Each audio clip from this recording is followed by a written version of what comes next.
So, shall we go then? Let's go. And by the way, I'm glad you got dressed up properly. Clothes make the man, and in your case, it's quite a transformation. Come along then.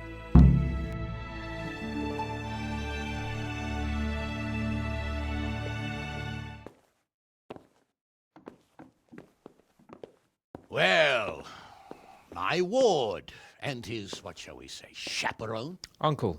My lord? I hope we haven't dragged you away from anything too important. Not at all, Uncle. We like were just... boozing and whoring, for instance.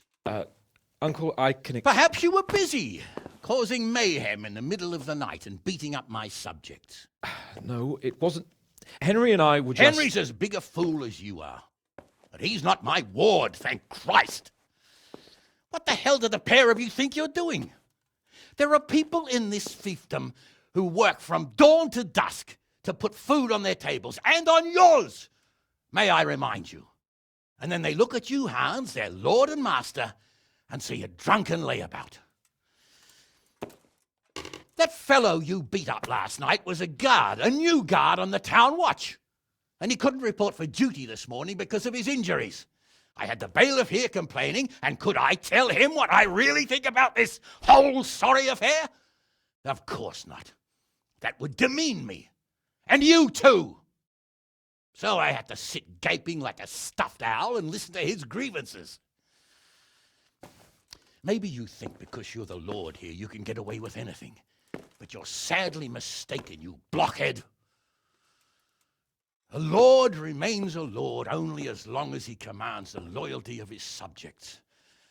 And I'm sure I don't have to tell you the folk here are not exactly enchanted at the prospect of having you in charge.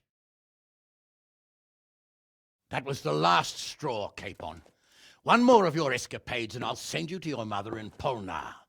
For all I care, she can dress you up like a wench and marry you off to some Hungarian. Uncle, that arson...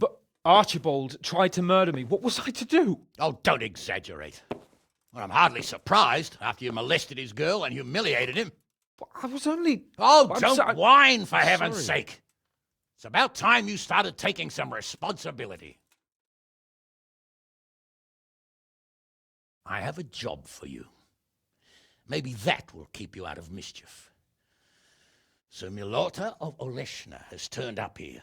Do you know him? Isn't he Sir Bernard's cousin? He is. He came here with a remnant of his retinue to seek refuge. He's seriously wounded. What happened to him, sir? His fortress Oleshna was attacked by one Wulfrin of Camburg.